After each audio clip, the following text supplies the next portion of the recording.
Hi everyone, welcome back to the second class in our series on the Introduction to Mindfulness. Today we're going to be talking about using another anchor besides our breath, which is sound. And so talking about sound awareness, and then in case no anchor works better for you, there's a process called choiceless awareness or spacious awareness that we can look at, and we'll see which one works best for you. And in the last part of the class, we'll talk about a practice we often do at UCLA called mindful eating, and where you might just find that your next meal tastes amazing thanks to this practice. So again, I wanted to remind you that mindfulness meditation is based on the Buddhist practice of vipassana or insight meditation, but it is a secular practice and it's not transcendental meditation. It really is just a mindfulness meditation based on cultivating an awareness of your thoughts and allowing them to pass through you so that you're not attached or clinging to any of those thoughts. And in doing so, build a sense of connection and compassion to the world around you, and you can lose that sense of separateness or disconnection. And in doing so, build a sense of equanimity and ease.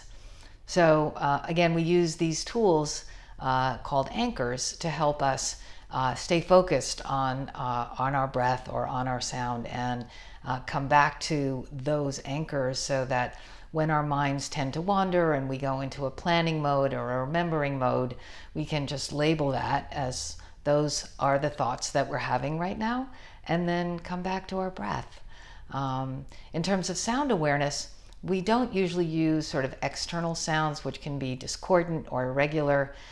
We tend to use almost something like white noise. A lot of times people use an app that replicates the sound of waves in the ocean. Here in Los Angeles, we are very lucky and can actually go down to the ocean. But the idea is to use something that is not discordant. It is calming, it is soft, it has a sense of calmness to it. And so, especially if we get carried away by our thoughts, this coming back to this calm, easy sound allows us to let those thoughts go and brings us back to that sense of calm and stillness that we are looking for in our meditation practice. So you can try sound or breath awareness, but there's also one where we have no anchor at all. And that's called spacious awareness, where really your mind is kind of vast like the sky, and so is your awareness. And so you're not really focusing on any particular object. Or you can do choiceless awareness where you actually move from object to object. So you can start with your breath and then go back to the sound and then go back to your thoughts and then come back to your body, or just roaming around and finding whatever works for you at that time. So those are 4 different ways you can use these processes to help stay in your moment, in your present moment while you're doing your meditation. And you can try them on different days. Some days the breath awareness may work for you and not the sound, or sound may work and not breath. But see which one works for you, and then you'll find that it becomes kind of habitual to use that one. I personally use an app that's a timer, and just hearing the bell to come and sit brings me sort of into that frame of mind, and then I move to a sort of spacious awareness where I really just feel a floating sense of meditation. But it comes with just the practice and finding my comfort zone. So try any of those and see if they work for you. The other thing we're going to talk about today is mindful eating. And we do this because we tend to go through many of our activities in our day with kind of a default setting of not being conscious, of not being aware. And the idea with this practice is to take something we do every day without much thought, such as eating, and bring that same kind of focus and awareness that we're cultivating in our meditation practice to these daily tasks. So we'll look at it from an intellectual standpoint, meaning how did this fruit get to us, and also from a sensational or physical standpoint. So we do this with small fruit like berries or cherries. So if you would, go to your refrigerator and bring back 2 cherries or blueberries or grapes, whatever you have in the fridge, and we'll take a look at it from these 2 perspectives. From an intellectual perspective, really what we're doing is investigating all of the elements that came into bringing this into our hand right now. So if you pick up one of the berries and think back, well, it started out as a seed, and then it grew into a bush, and then they have flowers and blossoms, and then it turned into berries, and then someone came and picked those berries and put them into containers for us, and then into those little baskets, and then they came down on the truck and went to the farmer's market.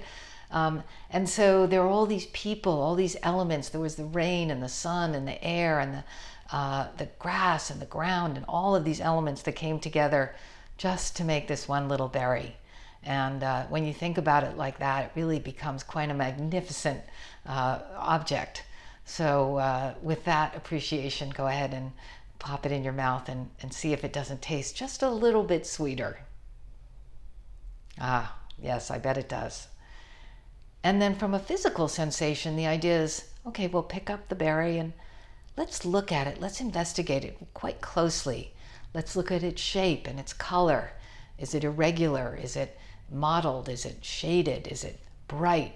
But really investigate it. Like, what kind of blue is that? What kind of red is that berry?